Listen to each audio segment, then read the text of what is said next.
So we're going to go into exponential equations a little bit more today, and we're actually going to try and write the equation of exponential functions.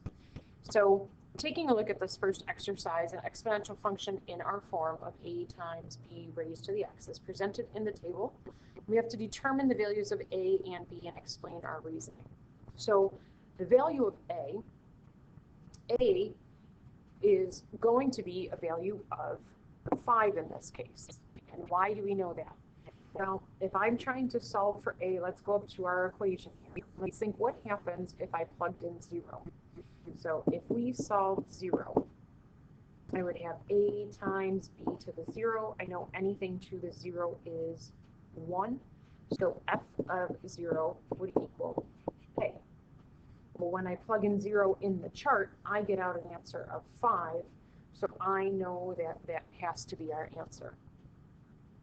Now for our b value is going to turn out to be the multiplier that I can look at between our numbers here. So if I said to myself 5 times what number gives me 15, well, that's going to be 3. 15 times what number is going to give me 45, that's 3. So b has to be our multiplier per unit. So final equation that we would have here is going to be a times b to the x. Okay. We're going to start another problem. Okay. This can become a little bit more challenging if we don't have output values, kind of like we did on that chart above. So for this one, we get a little bit more challenge. It says for an exponential function in the form, it's known that f of 0 is equal to 8 and f of 3 is equal to 1,000. It says use the fact that f of 0 is equal to 8 to determine the value of a and show our thinking. So if we know f of 0 is equal to 8, and I need to determine my value of a, what we are doing here is we are trying to say, okay, if I could plug in 0 for x, then I know that it should equal 8. So I'm trying to solve this equation right here. F of 0 is equal to 8 as long as my x value is 0. Okay? So anything to the 0 power we know is 1. So now I have a times 1, and I know a times 1, or anything times 1 is itself. So we've just solved, and we found what a is. So I now know a is 8. So we're going to use that answer from part A and the other fact that we know to set up an equation to solve for b. So again, let's think about what we have. We know a is 8. We know that the f of 3 is 1,000. So I could say into this function, 1,000 is equal to our a value times b to the x. Now we have to think, well, what is x? Well, how did we get 1,000? That was because we knew our x value was 3. Right? Keep in mind, these are like coordinates. I could write this as 3, 1,000. I could write this as 0, 8. Plug in a 0, I get out an 8. That's what we saw on this side. Okay, so we're going to solve for this. So for letter C, it says solve for the values of b using properties of exponents. Okay, so we have the equation 1,000 is equal to 8 times b cubed. First thing we need to do is let's start to get b by itself. Divide through by 8. So I'm going to find b cubed is equal to 125. So now I need to figure out, well, I need to get b by itself. I have to undo a cube. In order to undo a cube, I could introduce a cubed root. Those are inverse operations that cancel each other out. And so what we would find here is that b is equal to 5. So if we put that together, we should be able to come up with an equation that would help us in letter D determine the value of f of 2. So I need to know what is f of 2. I know my a value is 8. I know my b value is 5. And I'm trying to plug in 2 for the x to figure out what my output is. So the only thing that's being squared right now, think orders of operations, I got to do 5 squared, which is 25. And then I can multiply that by the 8, which is going to give me 200. So when I plug in a 2 into this equation, I will get out 200. Okay, so we're going to work with the most generic type of problem. So we have the exponential function in the form of a times b to the x, and it passes through these 2 points, kind of similar to what we saw in that last problem. And it says by substituting these 2 points into the general form, we're going to create a systems of equations, keeping in mind our constraints a and b, or our variables a and b. So if we were to plug this in, I know that y is 36 when x is 2. That's one equation. I know y is 121.5 when my x value is 5. So now these are my 2 functions that I have, my 2 equations. It says we're going to divide these 2 equations to eliminate the constant a. And recall that when dividing like bases, you subtract their exponents. So with that thought in mind, I am going to write my larger exponent on top when I divide, because I know if I divide and I have to subtract, I subtract a smaller number from a bigger number, it'll end up with a positive result. So I'm taking these 2 functions and I'm dividing them. Okay, so when we divide our numbers, 121.5 divided by 36, we plug that into a calculator and get 3.375. A divided by a, well, if these were exponents, they would have an exponent of 1. So if I think to myself, 1 minus 1, that's 0, a's reduced out. Over here, I have a 5, I have a 2, and if we did 5 minus 2, that would leave me with 3. So that gets me b cubed. So now it says solve the resulting equation from b for base b. Okay, so we, just like we did on that other question, have to get b by itself. I have to undo the cube, and in order to undo a cube, we're introducing that cube root, their inverse operations. So by doing that, that's going to allow me to solve and get b is equal to 1.5.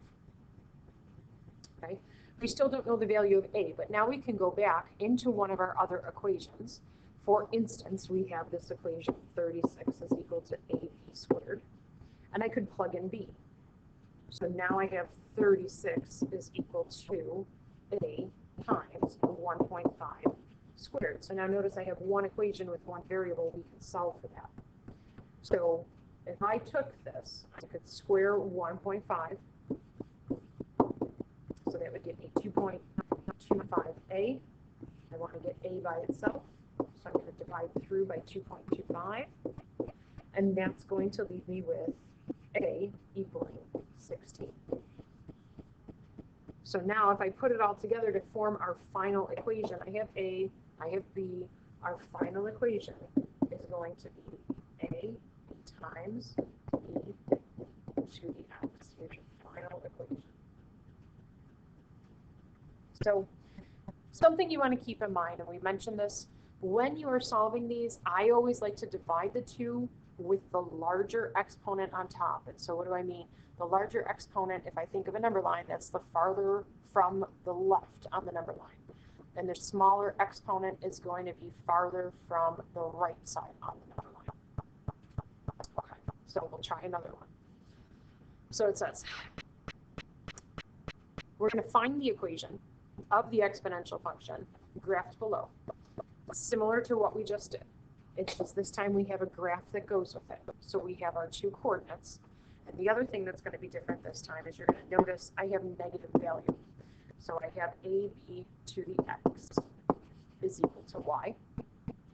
And then I have ab to the x is equal to y. Those are my 2 equations.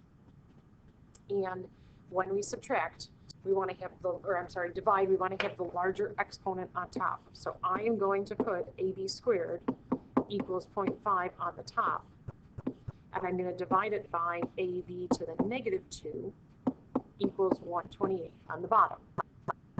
Okay, so just like we said before, the a's would drop out because if I do 1 minus 1 for my exponents, those reduce to 0. For my b values, I have 2 minus a negative 2, so that's plus a positive 2, giving us 4. And then when I divide 0.5 divided by 128, I'm going to get the answer 0.0390625. Now, before we had a cube root, because I had to undo a cube, now I'm going to have a fourth root. Again, inverse operations, introduce them, they reduce out, and what this is going to give us is b equaling 0.25. So for b value, we need our a value. So I'm going to go back in to this equation here with a positive exponent. I have a times 0.25 squared equals 0.5. So I can square that 0.25 and I can divide it over, and I would find a is going to equal 8, just solving for a.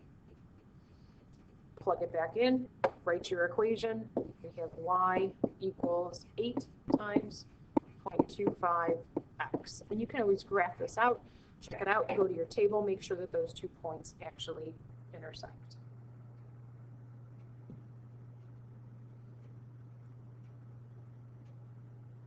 We have one more question. So you have a bacterial colony is growing at an exponential rate. It is known that after 4 hours, its population is 98. To me, that sounds like a coordinate. And after 9 hours, it's 189. So we have to determine an equation, and y equals ab to the x that models that population as a function of the number of hours x. And then it says at what percent rate is the population growing per hour. So if we were to do this, start it off the same way, we're going to make our 2 equations. ab to the x is equal to 98. Do it with our other one. ab to the x equals 189. And we want to divide, so larger number on top. So I'm going to have a, b, 9 is larger, divided by a, b, and 98. Okay, so again, our a's reduce out. Our b's, we're left with 5 when we subtract. 189 divided by 98, we get 2857. Fifth root, it undoes b to the 5th, inverse operations. So that's going to leave us with 1.14. There's our b value. We need our a value, so we're going to go and plug it back in. Either option, remember, you get to choose. So I have a times 1.14. I'm going to use our first one, raise it to the 4th power equals 98. And again, if we solve, we should be able to find a. It's a round because we have some rounding going on. About 57.9478. That's our a value. So if we were to round maybe to nearest hundredth, we could say our final answer here, I should say nearest hundredth for our b value. If we did a nearest whole number for a, we're somewhere around 58 times 0.14 to the x. So now they're asking us at what percent rate is the population growing per hour. So if we look here, our base value is 1.14. So what does that mean? That means our bacteria will be growing at a rate of, now take that 1.14 and transfer it into a percent. That's going to get you 14%. You move your decimal 2 places to the right. So we could say at a rate of 14% per hour. Okay, bring your questions to class. We will go over this tomorrow. Have a great day.